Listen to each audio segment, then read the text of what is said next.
This is the Whole Care Network.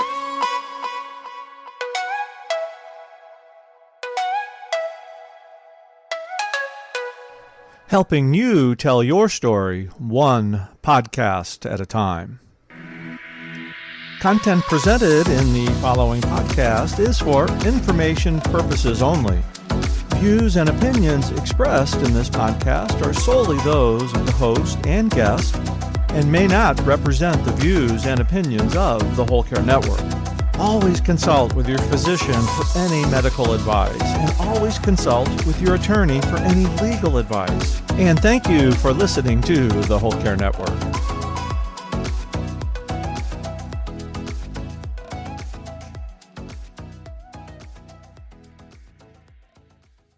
Welcome to the I Saved You, Now Do the Dishes podcast. I'm author and speaker Carrie Severson.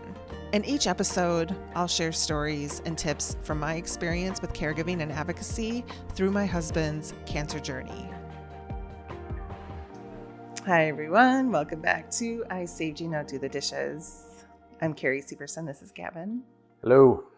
And in this season of the podcast, we're talking about the difference between me as a caregiver and him as a patient. So the last episode ended with Gavin really wanting to talk about this one particular time I had to go to a pot dispensary. He was in a lot of pain. And it was the only thing I could really think of to help him get through the weekend. I thought it was because you wanted to give me the munchies. Right. So let me set it up. So it's going into the second week of his cancer treatment. He was not expected to escalate to the point where he would need narcotics for several weeks. So they didn't give him anything. Not even, like, the only thing we were using for pain at this point was Tylenol and ibuprofen. That didn't work so good. No, it did not. Yeah, I was extra sensitive to the radiation, and it's like something that I guess aggravated in the sense that, like, they didn't easily respond to that. They're like, oh, it couldn't be, type of thing. And I guess what they were thinking is it's going to get a lot worse, and so we want to save fentanyl until later, type of thing, because the less you're on it, the better. So, I mean, I remember the gummies, and the guy was like, I think he said take a half at first. Yeah. Like that. So anyway, so we went to the hospital on a Saturday. We went to the hospital on a Saturday. I had to force him. Actually, I had to call my mom and my dad. And they both yelled at him to get in the car and go to the hospital. Didn't want to go because I kind of wanted to keep the bill lower because it was big bill, big bill, not big bill like a pelican. And I wanted to go because I assumed the conversation would lead to getting him on our narcotic for pain. So I'm like, let's just go. They're going to see how much pain you're in. But the attending physician in the ER did not want to prescribe anything. Did not want to give him anything. So they didn't want to give him narcotics. They gave him magic mouthwash, which essentially was like Benadryl and 2 other ingredients. It kind of supported it, but not nearly as much as he needed to. So then Sunday rolls around, 7 a.m. He's like, I'm ready to quit. I'm not doing this anymore. I'm in so much pain. I put on. Oh yeah. I forgot about that. I was like, flip this, if I didn't use the word flip. Nope. Are we allowed to curse on this podcast? Sure. I was like, fuck this. This is some bullshit, if you see that alien show. But because, I was doing my WebMD research too, so it was like, oh, radiation and chemo are cancerous, so they're fighting cancer with cancer. It was kind of the thing, but obviously it worked. So that was kind of the wrong way to look at it. But yeah, I was definitely like, flip this, contrarian point of view.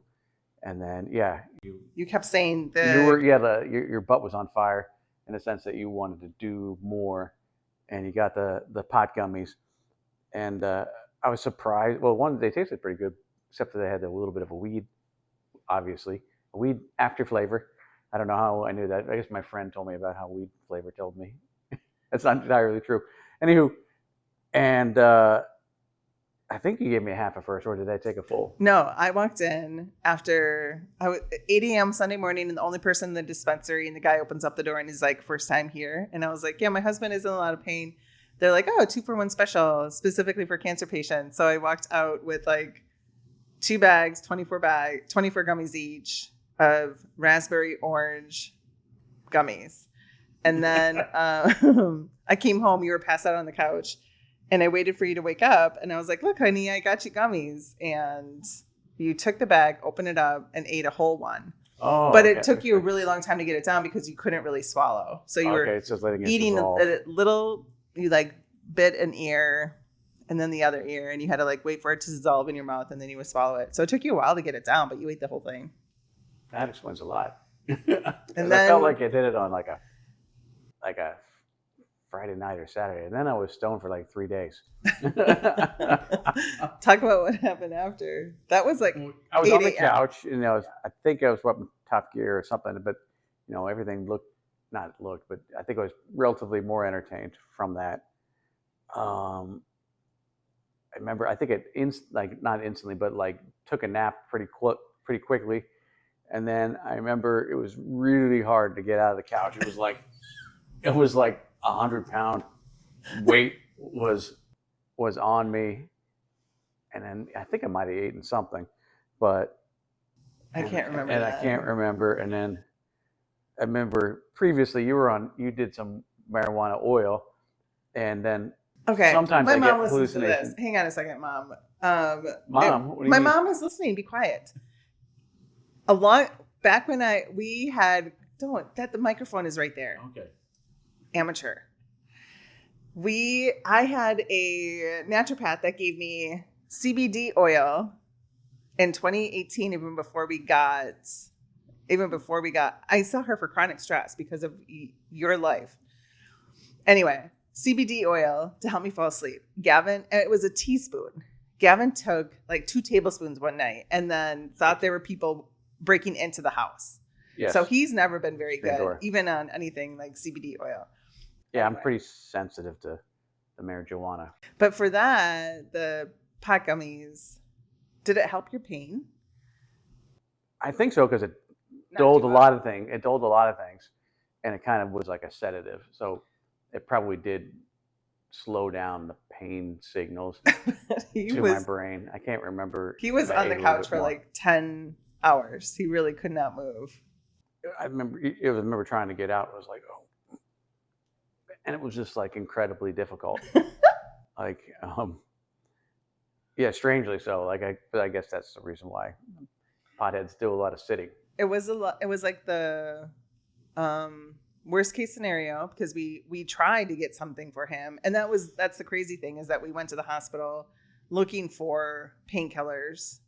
They gave us mouthwash, and then I had to go out and search and find an alternative method. So I ended up with weed.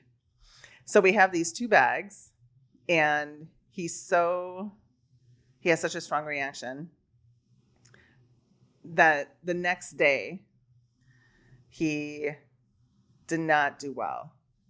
It took you a really long time to get out of the house. You were very slow. You were very slow. You Slower were really than normal. agitated. I think we missed like that first radiation appointment. You were beyond the point of like, I want to quit. This is stupid. I can't stand this anymore. But yeah, I got in one of those moods where I think we got in a fight. I was yelling at you for some reason, and then you went to cafeteria. No. I didn't go to the cafeteria. This is what happened. That was the day the very first appointment was supposed to be the appointment where we were going to meet with the radiologist, physician assistant, who we didn't get along with, but she was the one that was going to prescribe Oxy, and you didn't want to go to that meeting. So after radiation, you skipped. And I'm sitting in the lobby. Oh, yeah, I did. And the dude behind the desk comes up and he's like, hey, where's your husband? And I was like, why don't you know where my husband is? I'm like, I thought you had him. And he's like, nope. So we went running down the hallways looking for you. And like... Oh, you found me in the cafeteria. Yes. And so then I find you in the back of the cafeteria eating yogurt that you put magic mouthwash on the top of so you could get it down. I did? Yes. That's weird. I know. Doesn't really improve the flavor that much. It's kind of like a sweet It's lidocaine. Pepto-Bismol. It was disgusting. Anyway, and I remember I had to we locked eyes, and I slowly sat down next to you, and I had to have like a moment because I was so angry. And then you're like, you just talk too fast and you go too fast, and I have a really hard time. And it was like the after effect of the pot plus the pain of everything. And And I'm like, we need to get you on drugs. We have to go meet this person. You need narcotics. Let's go. And I couldn't believe that was, it's crazy. I don't remember it like that. I remember I think I missed something and I had another meeting. And then I got perturbed because I went there. I've been there so many times that they didn't know me. They weren't like, hey, Gavin. They were like, what's your date of birth? And what you're thinking? I was like, how do you, dude, like, you've seen me 25 times. This don't need to verbally confirm, but I guess they have like a protocol where it's like, Date of birth. yeah, it like, like when you answer the phone in the call center, thank you for calling XYZ. This is Gavin in Phoenix. How can I help you today? And then affirmation statement. Oh, I can help you with that. And then it's something that maybe or maybe not you can't help them with, but I think that's how it went at this hospital. They had a protocol and they had to do that, but I was not understanding. I was thinking they'd be more personable because they've seen me 25 times, and that was because I was in that negative kind of fu mood, and It's hard. it didn't play out well. I remember I was snarpy because I wanted to know the exact cost of the stomach pump. That's some difference. It's My a different. mind is not It's exactly every time we talk about everything's- this, you go to a very different thing. This was so far. This was like we're entering like week. We could have been entering the second week. timeline. I think we were entering the second week of your treatment or the third week. I can't remember. That stuff is kind of fuzzy for me because it feels like it's a year when really it's just a couple months. It did feel like a year. It was because it's like intensity. It's like when you're in the dentist chair and you're getting drilled, it may be like 3 or 4 minutes, but it feels like an hour. You're like, Yeah. and that was kind of that experience because each day was like, okay, you're gonna get tortured today. Like it's like you're gonna get a caning, except it was like the radiation thing, and that was so uncomfortable with the being pinned down for like a half an hour because you didn't get your straight doses. There were 3 or 4 different people that were getting it at the same time, and they would rotate between people. Oops, sorry. So you would get it for whatever, like 3 minutes, but you're still pinned down to this thing. You can't move. It's like it's literally. I don't know if we have it or not, but it's like molded to your face, and the holes are like almost like jersey holes, like the old football jerseys that had like you'd see through slightly, and Yeah. that type of thing. And I felt like it might have restricted the breathing just slightly. I'm surprised they didn't cut nose holes out, or that type of thing. Would have been nice if they did that, cut the nose. I mean, because it just, I don't know. It just felt like that would have been a wiser thing to do. I don't know. Where are we going with? What was your next question? I don't remember, but Oh, good. anyway, Doesn't just happen to me. actually, in my mind, we do have your mask. It's in this closet right here, and I'm thinking like at first he wanted to make it into a piece of art, and now it's just in this closet. Yeah, I wanted to because they had them on display. I thought that was a sick joke, kind of, because it was so uncomfortable.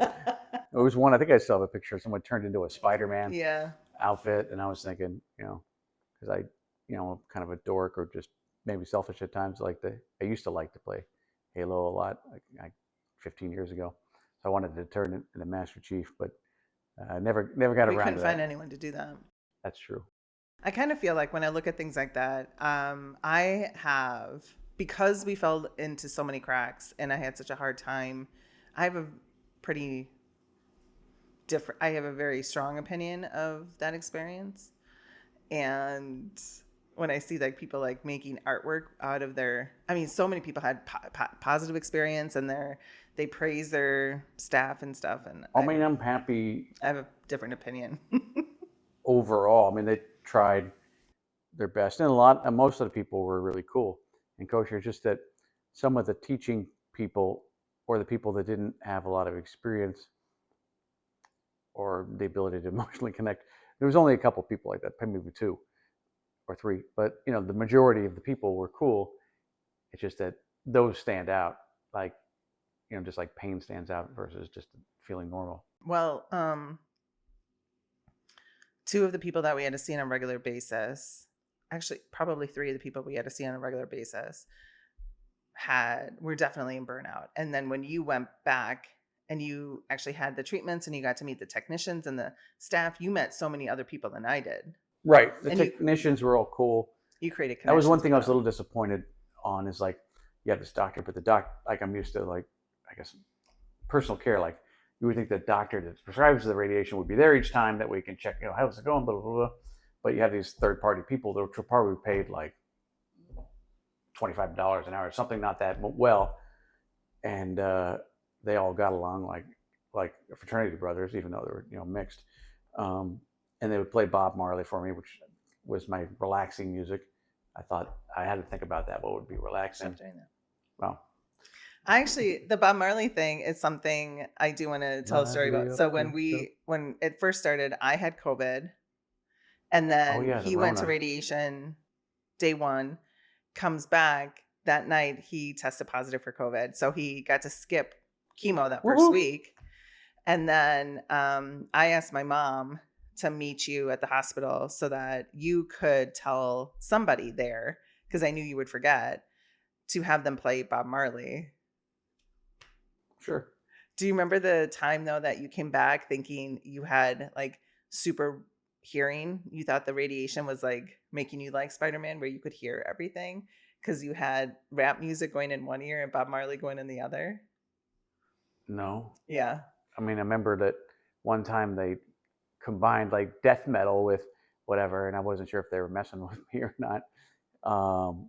Yeah. You used to come back from radiation so wired. Well, I think there is something to that. There probably is. It probably does. I mean, wherever there's glands in here that might release some kind of endorphins or what, I don't know exactly all that. And obviously your head gland, so it's a possibility that something like that happened.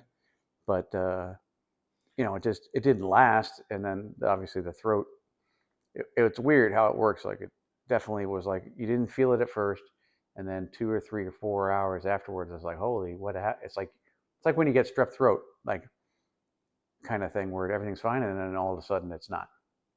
You had so much adrenaline running through you. Oh, I know why it was that way. Is because the adrenaline of being pinned down and then being released. Mm-hmm. So it's probably like someone's in prison and then they get to be released.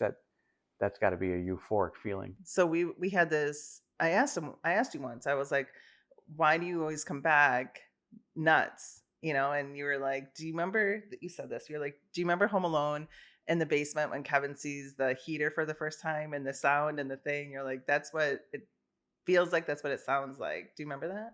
Yes. You're not wrong, because there's it's like you can hear the machine, like the proton thing. It says, and it's some knocking sounds, like almost like a baton on a metal pipe or something. Yeah. So you're dunk, dunk, dunk, and so you can definitely hear it when it's being shot at you versus you don't hear as much in the other rooms when they're being blasted with the proton radiation. So we had this routine that in the beginning of the treatment. Let me get some water real quick. I'll be right back. Sorry, folks. Here.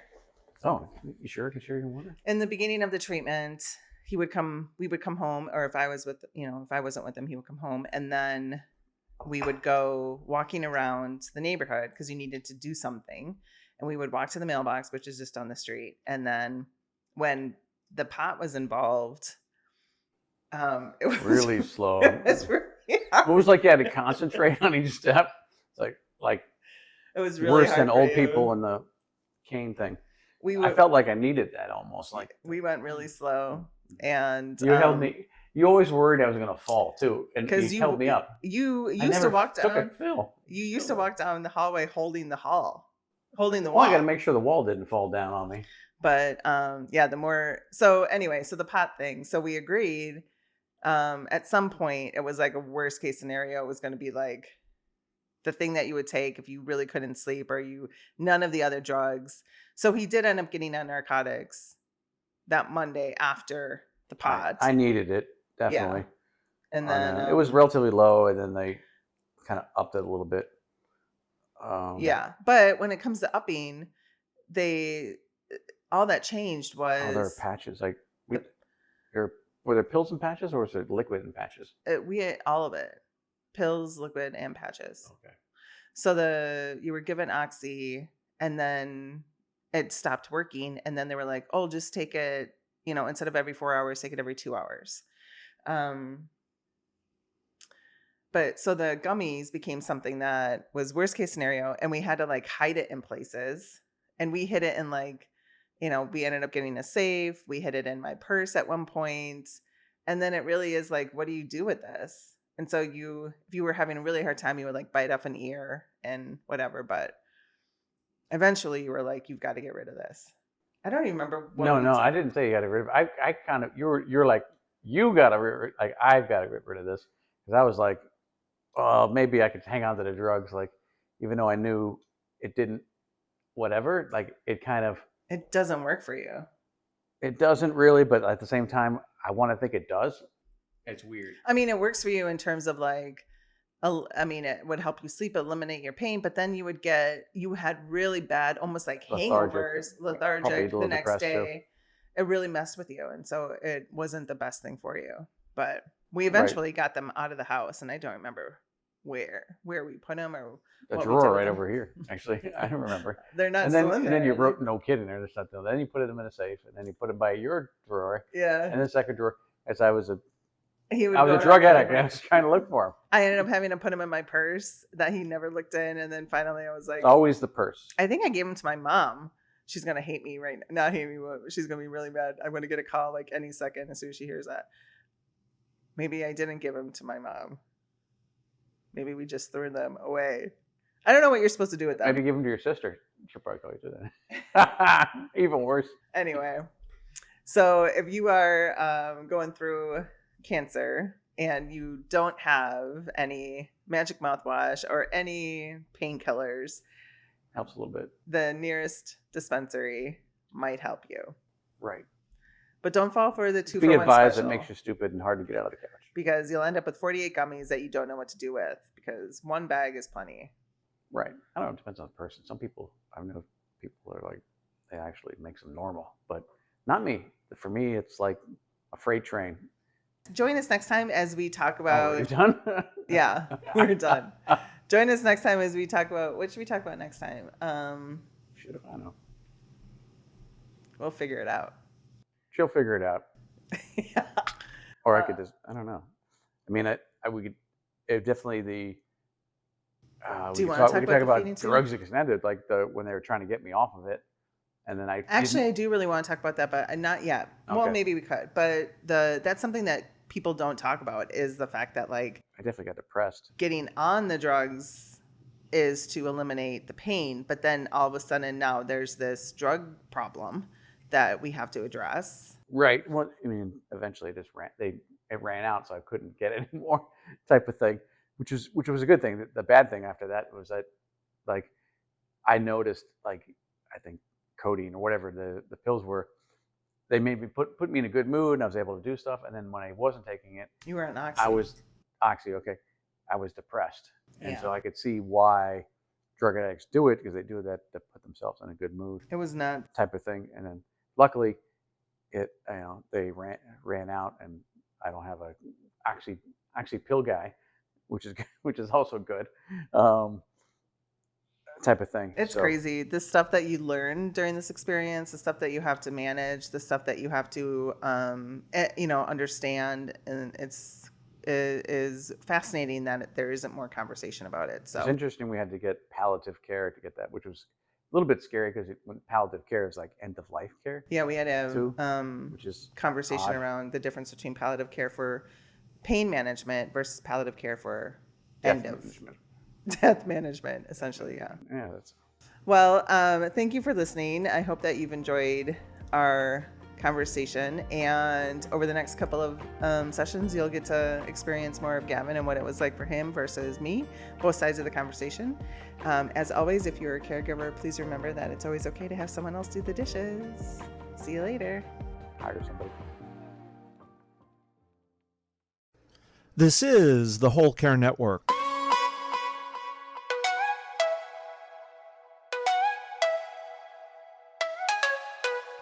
Helping you tell your story one podcast at a time.